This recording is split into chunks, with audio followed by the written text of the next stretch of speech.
Scam కేసులో ACB విచారణను ముమ్మరం చేసింది. గొర్రెలు అమ్మి మోసపోయిన రైతులను నేడు మరోసారి ఏసీబీ కార్యాలయానికి అధికారులు పిలిపించడం హాట్ టాపిక్ గా మారింది. ఈ రోజు పల్నాడు, గుంటూరుకు చెందిన గొర్రెల పంపిణీదారుల నుంచి ఏసీబీ అధికారులు స్టేట్మెంట్ రికార్డ్ చేయబోతున్నారు. ఈ మేరకు బంజారాహిల్స్ ఏసీబీ ప్రధాన కార్యాలయానికి ఇప్పటికే 10 మంది గొర్రెల పంపిణీదారులు చేరుకున్నట్టుగా సమాచారం. గొర్రెల పంపిణీలో కాంట్రాక్టర్ మోయినుద్దీన్ తో పాటు మరో 13 మంది కాంట్రాక్టర్స్ ను ఏసీబీ గుర్తించింది. గొర్రెల యూనిట్ల పంపిణీ కోసం Talasani OSD Kalyan Kumar, director Ramachandra Nayak contractors ను ఇన్వాల్వ్ చేసినట్టుగా ఏసీబీ అధికారులు వెల్లడించారు. మాజీ మంత్రి కేటీఆర్ పిఏ తిరుపతి రాజు గొర్రెల యూనిట్ పంపిణీ చేసినట్టుగా గుర్తించారు. అలానే మిగతా కాంట్రాక్టర్స్ కు సంబంధించి వివరాలను సైతం ఏసీబీ ఆరా తీస్తుంది. ఈ క్రమంలోనే మరోసారి గొర్రెల స్కామ్ వ్యవహారం ఇప్పుడు చర్చనీయాంశంగా మారింది.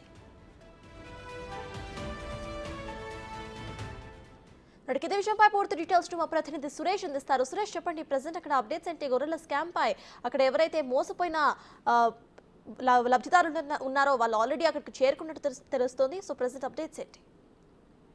గుంటూరు, పల్నాడుకు చెందిన 10 మంది రైతులు ఈ రోజు మరోసారి ఏసీబీ కార్యాలయానికి రావడం జరిగింది. వారికి సంబంధించిన మరోసారి స్టేట్మెంట్ రికార్డ్ చేయడం. ఎందుకంటే కాంట్రాక్టర్ మోయినుద్దీనే కాకుండా మరో 13 మంది కాంట్రాక్టర్లను గుర్తించారు. అందులో కేటీఆర్, మాజీ మంత్రి కేటీఆర్ పిఏ తిరుపతి, ఒక రాజు అనే సిరిసిల్ల జిల్లాకు చెందిన కాంట్రాక్టర్ కూడా ఇక్కడ ఈ పశుసంవర్ధక శాఖలో ఇన్వాల్వ్ చేసినట్టు గుర్తించడం జరిగింది. మొత్తం ఈ కాంట్రాక్టర్లు అందరినీ కూడా రామచంద్ర నాయక్, ఓఎస్టీ కళ్యాణ్ కుమారే మధ్యవర్తిగా ఉండి వారిని ఎంటర్ చేసి గొర్రెల యూనిట్లను పంపిణీ చేయించినట్టు ఏసీబీ అనుమానిస్తుంది. మొత్తం 13 మంది కాంట్రాక్టర్లు ఎన్ని లక్షల యూనిట్లని పంపిణీ చేశారు, వీరు ఎంత కమిషన్ రూపంలో తీసుకున్నారు, కొన్ని పంపిణీ చేయకుండానే గొర్రెలు పంపిణీ చేసినట్టు బిల్లులు చూపించారు. కాబట్టి ఎన్ని కోట్ల రూపాయలు, మొదటిగా 700 కోట్ల రూపాయల స్కామ్ జరిగింది అనుకున్నారు. కానీ 1000 కోట్లకు పైగా ఈ నిధులన్నీ పక్కదారి పట్టినట్టు ఏసీబీ అనుమానిస్తుంది. ఇప్పటికే ఈడీ కూడా కేసు నమోదు చేసి వివరాలు ఇవ్వాలని చెప్పేసి ఇటు పశుసంవర్ధక శాఖకు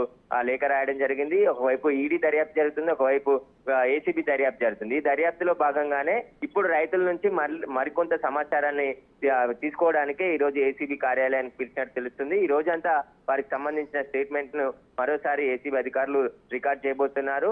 ఇంకా కీలకమైన వ్యక్తుల అరెస్టులు కూడా ఈ వారంలో ఉంటట్టు తెలుస్తుంది. ఎందుకంటే రాజకీయ నాయకులు, గతంలో ఉన్న ప్రభుత్వ పెద్దల ఇన్వాల్వ్మెంట్ లేనిది ఈ గొర్రెల స్కామ్ ఇన్ని 1000 కోట్లకు పైగా స్కామ్ చేసే అవకాశం లేదు. కాబట్టి వీళ్ళ వెనుక ఉన్న వారిపైన కూడా ఎవరి ఆదేశాల మేరకు కాంట్రాక్టర్లను ఇన్వాల్వ్ చేశారనే దానిపైన ఏసీబీ అధికారులు దర్యాప్తు చేస్తున్నారు. సర్తాజ్. Thank you Suresh.